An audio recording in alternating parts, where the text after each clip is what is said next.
இஸ்ரவேலை ஆசீர்வதிப்பது கர்த்தருக்கு பிரியம் என்று சொன்னால் இந்த வசனத்தை ரெஃபரன்ஸ் எடுக்கல. இஸ்ரவேலை ஆசீர்வதிப்பதும் கர்த்தருக்கு பிரியம் அப்படி இருந்தாலும் அந்த வசனத்தை பேச முடியாது. ஆனா வசனம் தெளிவா இருக்கு. இஸ்ரவேலை ஆசீர்வதிப்ப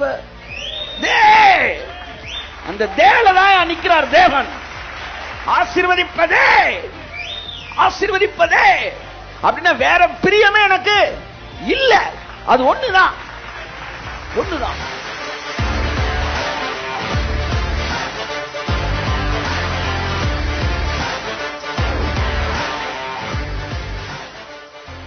ஒரே ஒரு வசனத்தை இன்றைக்கு கூட நான் வந்து லூக்கா 5:4-5-6-7 அவர் போதகம் பண்ணி முடித்த பின்பு சீமோனை நோக்கி ஆழத்திலே தள்ளி கொண்டு போய் மீன் பிடிக்கும்படி உங்கள் வலைகளை போடுங்கள் என்றார்.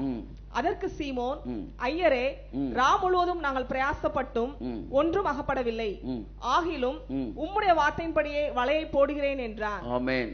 அந்தபடியே அவர்கள் செய்து தங்கள் வலை கிழிந்து போகத்தக்கதாக எல்லாம் சொல்லுங்க, எல்லாம் சொல்லுங்க, எல்லாம் சொல்லுங்க, கிழிந்து போகத்தக்கதாக மிகுதியான மீன்களை பிடித்தார்கள். கரங்களை தட்டி கர்த்தருக்கு நன்றி சொல்லுவோம். God's character,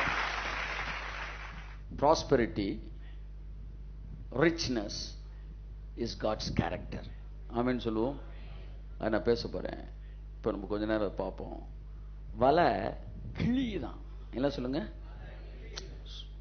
சொல்லும் போதே இந்த கிழிறது தெரியணுங்க. வலை கிழியுது. இவங்களை வந்து சாபத்தை பேச சொல்லுங்களேன், சூப்பரா பேசுவாங்க, எக்ஸ்ட்ரீம் லெவல்ல பேசுவாங்க. உன்னை எறி வந்த கொப்பளங்களினாலே எல்லாம் ஸ்பெஷலிஸ்ட் இருக்காங்க தமிழ்நாட்டில் கொல்ல பேர். இன்னைக்கு நிறைய பிரீச்சர்ஸ் எப்படி இருக்காங்கன்னா, இழுத்துப்புடி தேய்ச்சி விடு, அப்படி வீட்டுக்கு போயிரு, வெளுவெளுன்னு வெளுத்துட்டு கர்த்தர் உன்னை ஆசிரியப்பார் அப்படின்னா தேய்ச்சி விடு அப்படின்னு அர்த்தம்.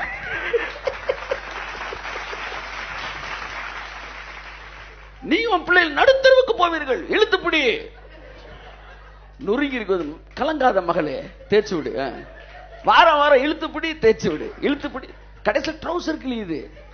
ஆனா இங்க வலை கிழியுது. கொடுங்க சார். ஆமென் ஆமென்.